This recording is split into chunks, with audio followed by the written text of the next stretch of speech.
ici, mesdames et messieurs, plusieurs fois, que la transition malienne est issue de la volonté de Dieu et du peuple malien.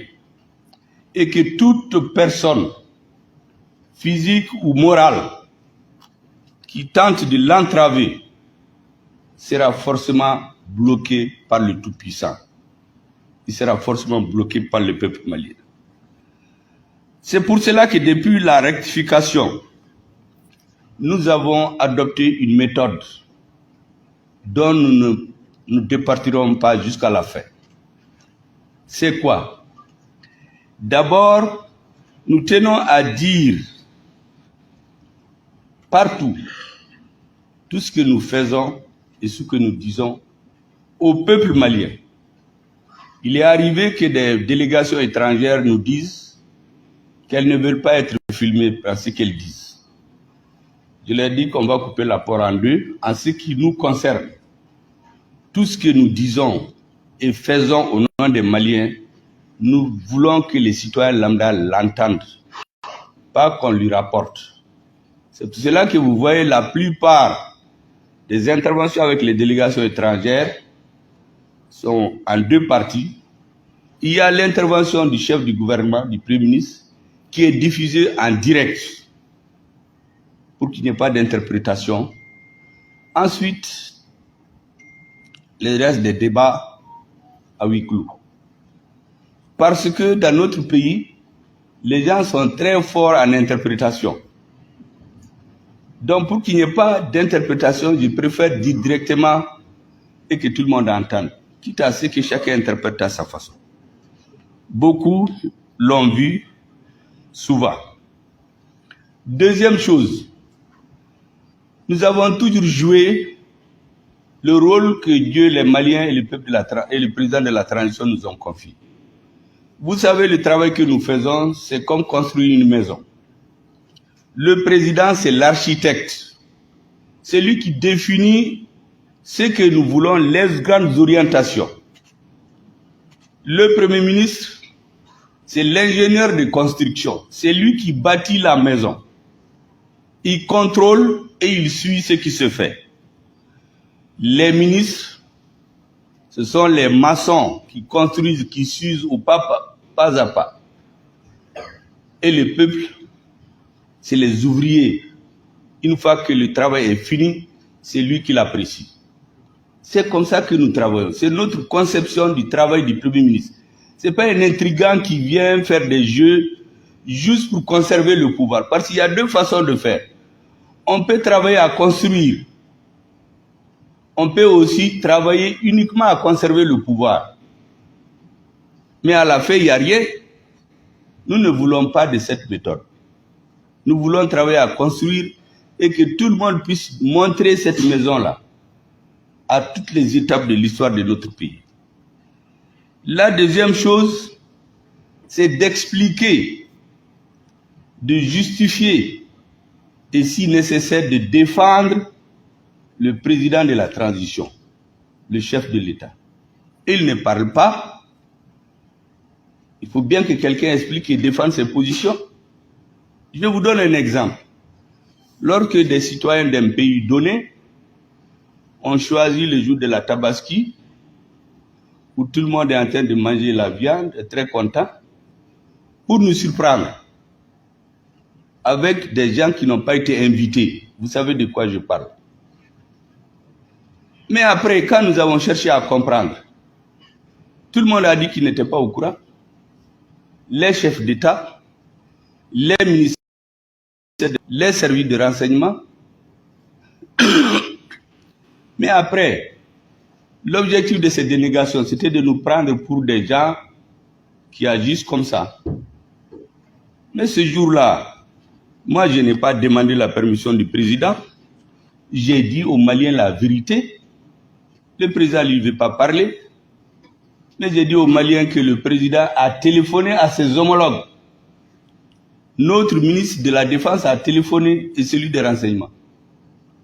Et ils ne disent rien, mais moi je sais, il fallait que les Maliens le savent, que le monde entier le sache pour qu'on ne vienne pas faire passer notre président pour quelqu'un qui agit comme ça. Mais si je ne l'avais pas dit, on allait croire à leur version. Mais quand nous l'avons dit, il y a des gens qui se sont mis à nous insulter dans les médias, mais ce n'est pas important. Pour nous, le peuple a su ce qui s'est passé. Plus les autres manipulations, vous avez suivi. Mais en fait, en tant que frères africains, nous nous sommes assis, on a parlé, on a trouvé une solution à notre problème. Ce qu'on aurait dû faire dès le début. C'est un exemple de ce que j'appelle la défense et l'illustration des positions officielles et celles du président de la transition. Chacun interprétera cela comme il veut, mais c'est la conception que nous nous faisons du rôle du Premier ministre. Vous vous rappelez aussi, quand il y a eu les assises nationales de la refondation, il y a des groupes sociaux et politiques qui ont dit que ce n'est pas leurs assises. Elles ne sont pas concernées. Elles ne viendront pas. Il y en a même qui les ont définies les assises de Choguet. Mais quand les Maliens les ont bien préparées, en concertation avec le président de la transition, chef de l'État, qui est le père, censé être le père de tous les Maliens, parce que le Premier ministre, certains remettaient en cause la légitimité même pour lui de se permettre d'appeler les gens, le président a appelé tous les enfants du pays pour dire allons-y aux assises pour que chacun dise ce qui ne va pas dans le Mali, pour qu'on le redresse. Malgré 2 rencontres du président, certains ne sont pas venus. Ils ont refusé. Mais après, ils ont dit dans l'opinion que le Premier ministre a refusé de les recevoir.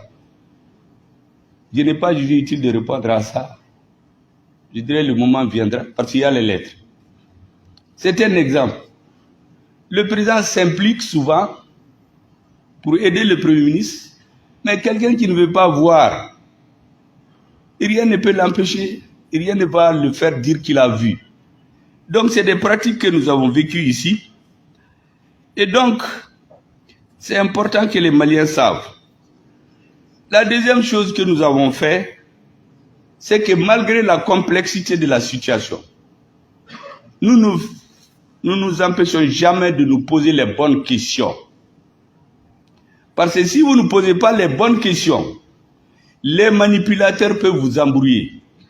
Or, dans notre pays, il y a une classe de personnes qui ont vécu, survécu grâce à la manipulation. Ils viennent dire des choses auxquelles les citoyens croient, pour lesquelles ils n'ont aucune preuve. Parce qu'en général, on est habitué à salir les personnalités. Au Mali, les gens les plus vertueux se taisent, les plus arrogants, les plus effrontés, les plus indisciplinés, en violation de toutes nos règles sociales, s'attaquent à des personnalités qui préfèrent garder le silence. Eh bien, nous avons décidé, dès notre prise de fonction, que devant toute question qui se pose, nous faisons la part entre l'essentiel et l'accessoire. C'est comme quand vous avez faim, vous venez, vous avez l'entrée, le plat de résistance et le dessert. Et vous avez très peu de temps. Pour tenir, qu'est-ce que vous faites? Nous avons décidé de manger d'abord le plat de résistance.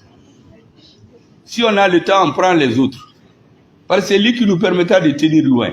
C'est ce que j'appelle la question fondamentale, qu'il ne faut pas confondre avec les autres aliments, pour ainsi dire. D'ailleurs, les marxistes diront faire la part entre la contradiction principale et les contradictions secondaires. Dans notre pays, souvent c'est les contradictions secondaires qui priment dans l'opinion à cause de la manipulation ou de certaines intentions cachées. Nous n'avons que faire. Nous avons décidé de donner à chaque moment la vraie version aux Maliens qui ont l'intelligence nécessaire de faire leur religion. La deuxième question qu'on se pose, à qui profite le crime d'après les juristes que vous êtes? Il y a beaucoup de scénarios, mais à qui ça profite? Cette question, si on ne se la pose pas, on va directement se tromper.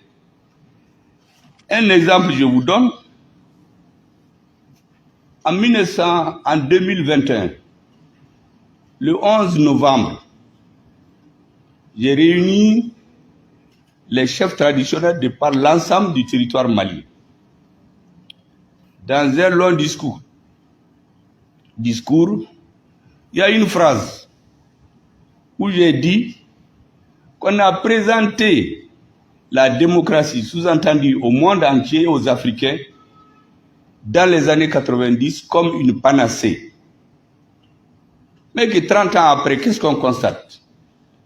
Les États sont détruits, les écoles sont détruites, il y a l'anarchie. La seule chose qui prospère, indiscutablement, c'est le nombre de partis politiques qui sont allés de 2 à 3 à 4. On est à 300 aujourd'hui.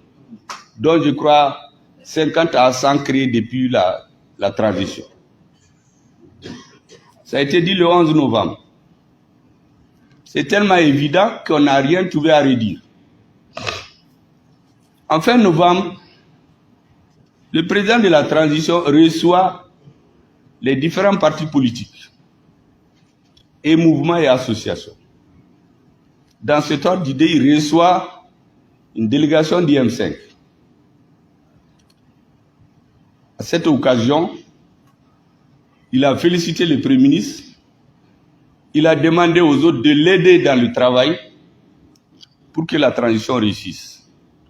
Or, il semblerait qu'il avait été dit quelque part que ce gouvernement aura 3 mois et quelques mois de survie, notamment le Premier ministre. Donc, avec cette félicitation du Premier ministre, du président de la transition, certains se sont dit, mais ces messieurs-là risquent de durer, occupons-nous de lui. Donc, en fin novembre, des gens sont sortis pour viser le Premier ministre, qui sur le front, qui dans le dos, qui à l'oreille, mais tous disent une chose: le Premier ministre est en train d'insulter le mouvement démocratique.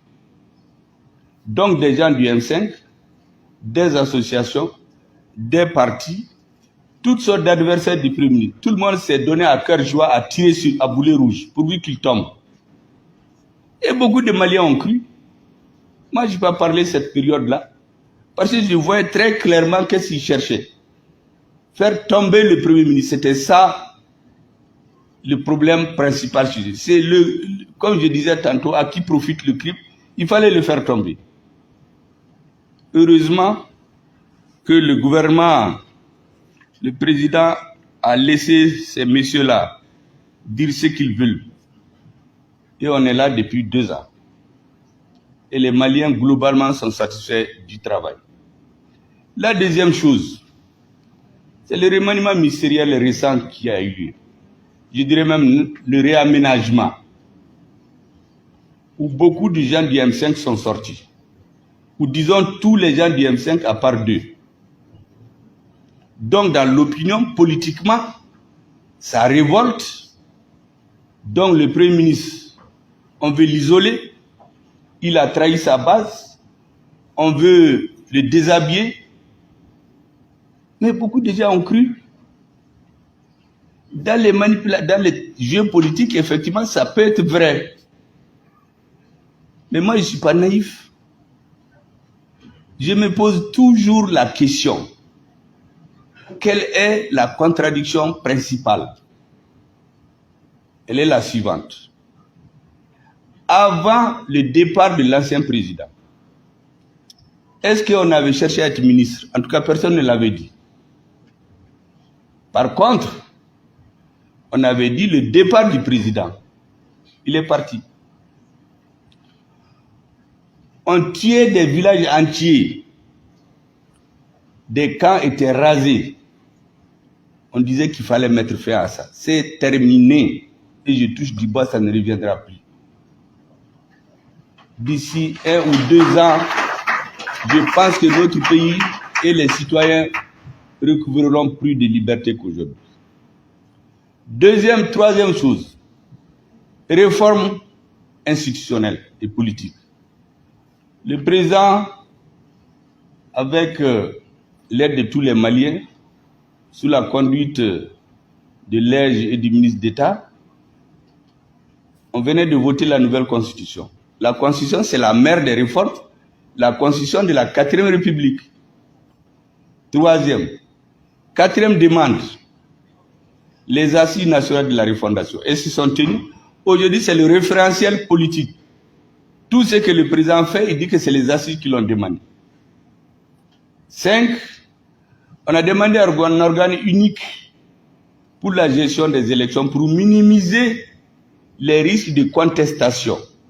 Les contestations existeront toujours, mais il faut minimiser ces risques pour qu'ils ne remettent pas en cause le régime. L'application, nous avons ajouté intelligent de l'accord pour la paix et la réconciliation nationale.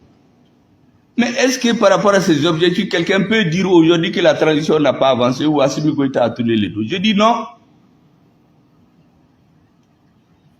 Mais quand on regarde les personnes, les individus, les places, les ministères, effectivement, il y a beaucoup de questions que les Maliens se posent.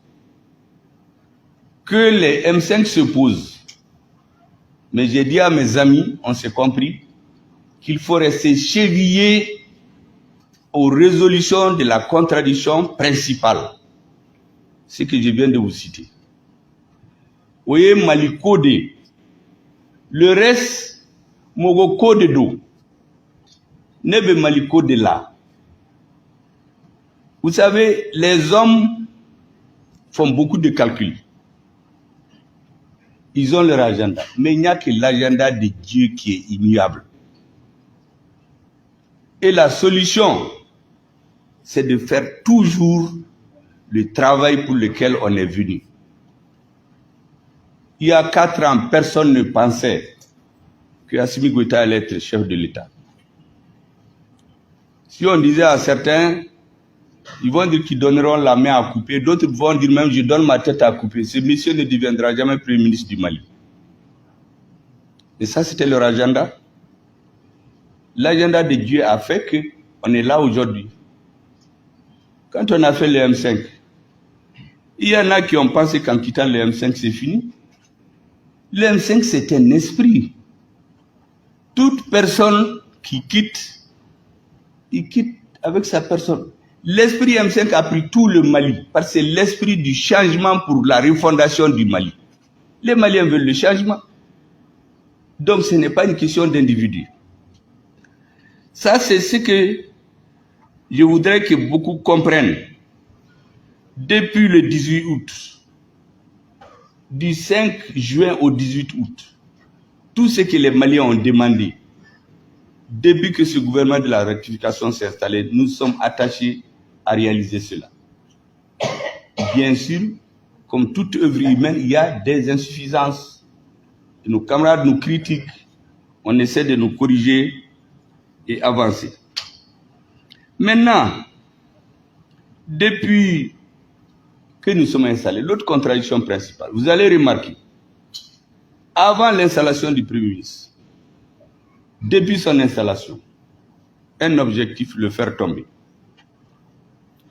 En quoi faisant? En créant des désaccords avec le président de la transition, avec ce qu'on appelait les 5 colonels, avec l'armée, avec les Maliens. Heureusement, ces attaques, les Maliens les ont pris à leur juste valeur. Il y a des gens qui sont dans des institutions, qui sont allés sur la télévision, dire que s'il se prémisse à une once de dignité, il doit démissionner. Un membre d'une institution. La journaliste était même mal à l'aise. Après que le président ait promulgué une loi, il n'y a plus de débat. Le M5 était très remonté parce que toutes ces revendications étaient balayées. Or, cette loi est venue des assises des forces vives. Arrivé sur notre table, nous avons dit au ministre, ne changez pas une virgule. Transmettez-le comme tel au gouvernement. On l'a adopté, on l'a amené au CNT. Mais là-bas, on a tout dit. Mais après ça, le M5 était dans tous ces états. J'ai réuni les collègues. Voici ce que je leur ai dit. J'ai dit, vous savez, Un pays, c'est comme une famille.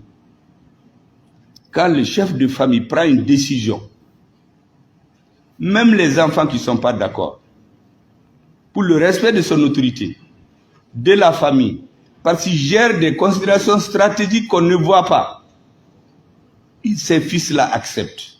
Vous êtes des fils du Mali. Le président a promulgué la loi, il n'y a plus de débat. Contre mauvaise fortune, ils ont fait bon cœur, ils ont accepté, par respect pour le président de la transition. La même chose. Mais après sa promulgation, comme je vous ai dit, on a entendu tout.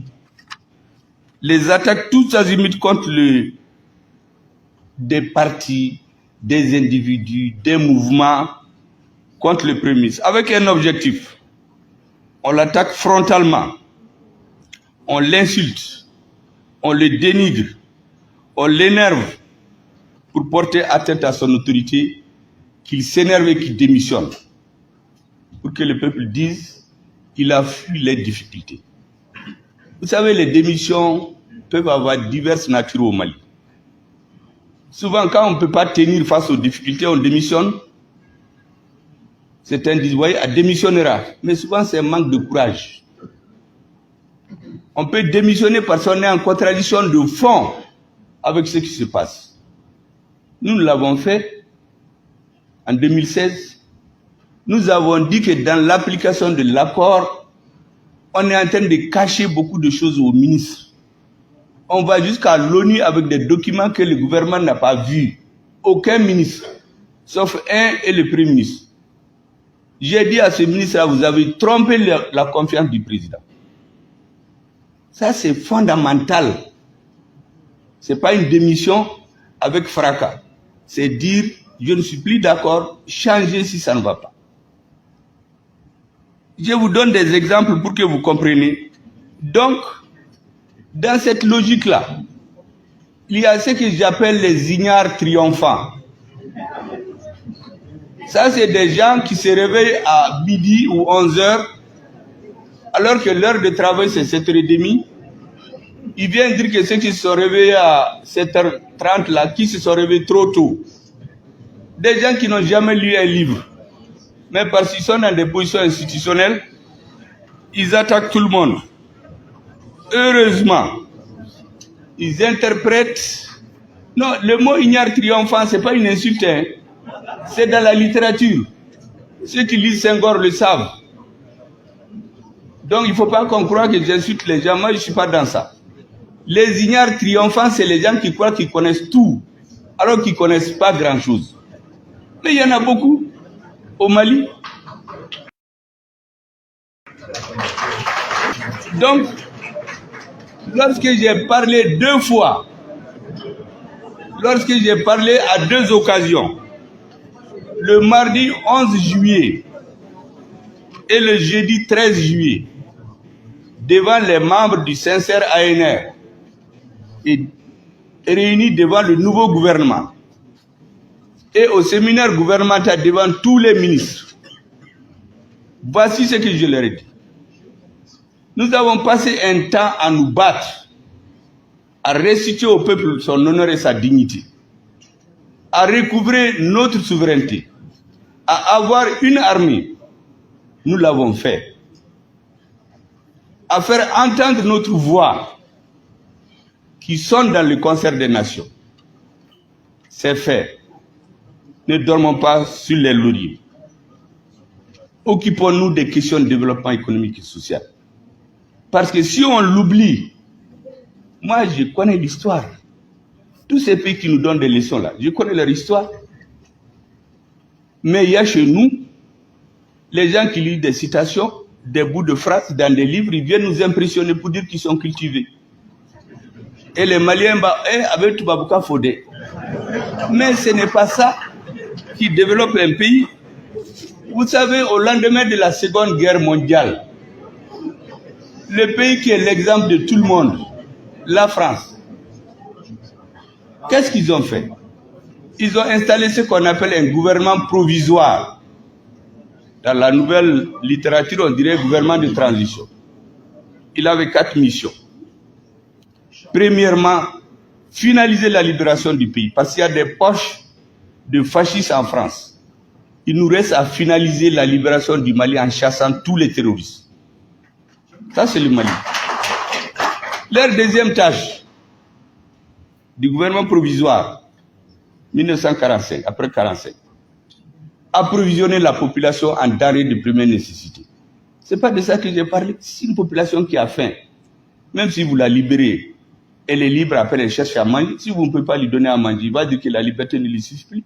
Il va vous chasser. Qu'est-ce que j'ai dit? Troisième chose, développement économique et social.